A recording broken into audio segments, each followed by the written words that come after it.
Hi there, welcome to the latest episode of my 10-minute moan. And the topic of this 10-minute moan is this saga about Keir Starmer and his attacks on his property. These cars that were allegedly associated to him. And we now have the details of the third man charged with alleged petrol bomb stroke firebombing Keir Starmer's property in Old Car.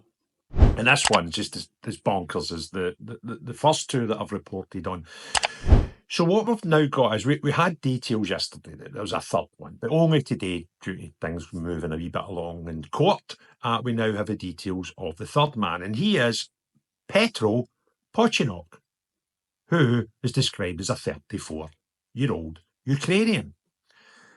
And it's getting to the point where I'm actually thinking this whole thing's got to be a wind-up, right? This cannot be really what's happening. This can't be the people responsible for an attack on and against the leader of the British government.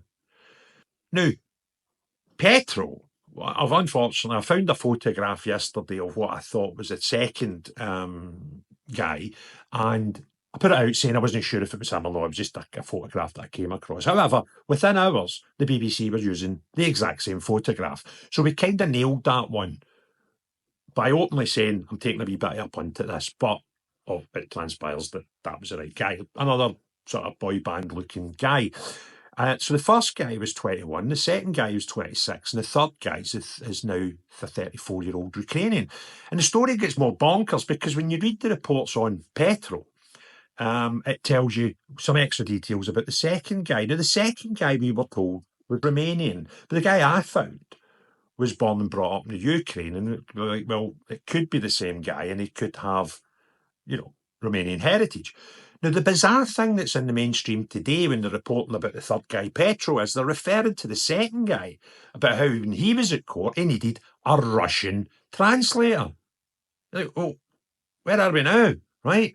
Ukrainian, a Romanian that appears to be born in the Ukraine that needs a Russian translator. It's all just a bit potty.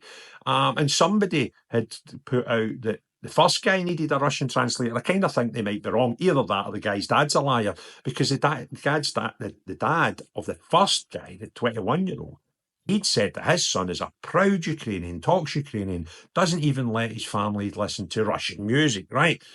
But that could be nonsense as well. Now, the maddest thing I've been able to find out about the third potential criminal, the alleged, I'm trying to think of the right name of it. I'm just lost for words. It's getting that bonkers. Right. I was like, where's the name Pochynok come from? Right. And I found this website that tells you where your names come from. Right. And Pochynok spelt with an I instead of a Y, but that's common when things go between Russian and Ukrainian, but into English, because they use a different alphabet that you can sometimes get an I and a Y mixed up, right? So Pochynok, family history, the name came from a nickname, Pochynok. The Ukrainian language Pochynok means a yarn wound on a spindle, or as we would say in the UK, we're spinning a yarn, right? And it's certainly, I'm now beginning to think, is this some mad, crazy person that's just decided to wind up the UK, or the whole of the world? Because when I was trying to search this one, it was showing up in quite a lot of foreign national outlets now that they're all kind of picking up and going, well, this is a bit odd, right? And it's just so mental that I can't actually, it's getting to levels that I can't comprehend. I'm quite a logical thinker. Some people say I'm a critical thinker. I kind of don't know what that means, so I can't say if it's true or not. But I'm getting to the point where my head's exploding because it's just getting dafter by the minute. And to find the third guy's name practically translates to spinning a yarn, I'm like, is this just the biggest bam up, the biggest wind up in the history of wind ups, right? I don't think it can be, right? But the story's just getting more mental, right? And I can't wait till the pictures come out of this Pochynok guy, right? Because it's like an ever-growing cast of the Village People, right? The photograph. And it's kind of looking like Pop Idol, the assassination attempt, right? With these people. And again, I need to put a caveat on what I'm about to tell you. Found a Petro Pochynok on LinkedIn, or as I used to call it, LinkedIn, right? And it baffled me how I even thought that. Anyway, I was on LinkedIn and I found this profile of Petro Pochynok. I also went on to Facebook and a couple of other places just to try and dig stuff, and you can't really find much. However, I found this guy on LinkedIn. I'm going to say LinkedIn because it's quite humorous, the whole topic. It's getting bizarre. And this Petro Pochynok, when you look at his school and further education and working out the dates and think, well, what age would you roughly be? It kind of ties in because in 1996 he started school. So that'd be him about 5, right, if you were 34 now. So it kind of ties in. So although I can't say for definite it's him, I think we've got, a fair assumption of a match. And this guy is a private entrepreneur for the last 9 years, so since he was 25. And before that, he worked in a fashion store. And now, for the last 9 years and 4 months, to be precise, he's been this private entrepreneur who's been involved in the sale, lease, and hire of fashion clothing of famous fashion brands. So we've now got this sort of mixed match of these guys who are models, come possibly rent boys, come actors, come right into high fashion and lending out clothes to my pals, right? What's going on, right?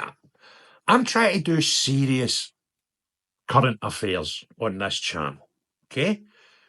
And I can't take this serious anymore.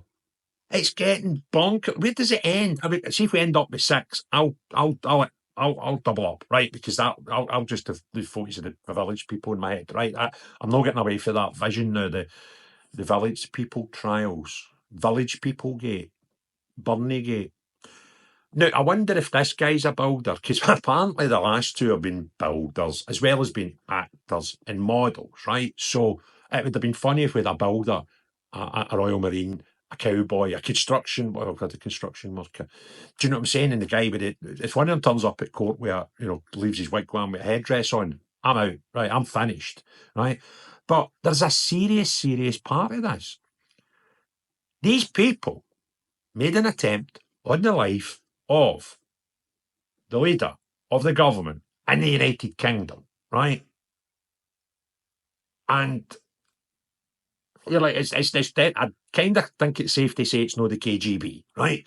Staying up to date with events around the world can be difficult, where it's impossible to consult a single source for the full story.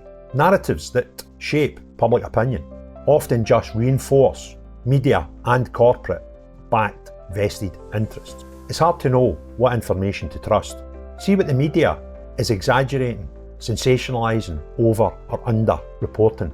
That's why I've been using Ground News. Ground News is an app and website that combines news from around the world in one place so you can compare coverage. For every news source, you can see if it has any political bias, how reliable the reporting is, and who owns them. They even have a blind spot feed that highlights news disproportionately covered by one side of the political spectrum. Take a data-driven view on the news and stay current. Get news from thousands of sources worldwide in one place. I've been using Ground News to help me get all the world's news in one place and give a more balanced opinion on what we read and viewing who is telling us the truth and who isn't. Subscribe via my link to get 40% off the Vantage subscription. It's the one I use to get unlimited access to every feature. Your subscription can not only help my channel, but also help Ground News, as it makes the media landscape more transparent. But if you'd heard just even the nationalities of these people, nothing else, you didn't have any photographs or suggestions about what they'd done or their extracurriculum activity, you would think, oh my God, we're under severe attack here. There's people trying to wipe out our Prime Minister, right? And then you see the people and you find out more about the people and you go, well, I kind of don't think this is an attack on our democracy anymore, right? So what is it? Why would these 3 people have a grievance with Keir Starmer? And that's the bit, the motive is here's one for you to take, right? Here's I said this with Southport, right? A couple of days after Southport, when everybody was going, well, it's a bit odd because how does a Welsh choir boy turn into this mass murderer, right? And then it came out, oh, and it's definitely no terror related, right? And people were like confused. And a lot of people said at that time, I can't wait to the trial because it'll all come out in the wash. And I went, don't be stupid. There will be no trial. And that prediction looked a bit weird because we'd been to court, never made any pleas, blah, blah, blah. And then suddenly we turned up at court one day and went, okay, I done it, right? So thereby, no trial. You're guilty, that's it. And then during the sentencing stage, we heard some details and some horrific details about what happened in Southport, but we never really heard much surrounding it. And that, so we hear the sort of basic stuff at the court when the judge is deciding on a suitable sentence. And here's one that you'll not get you'll not get a book on this at William Hill's, right? But take it to the bank. I'll tell you right now, put my reputation in line here. This will no see trial.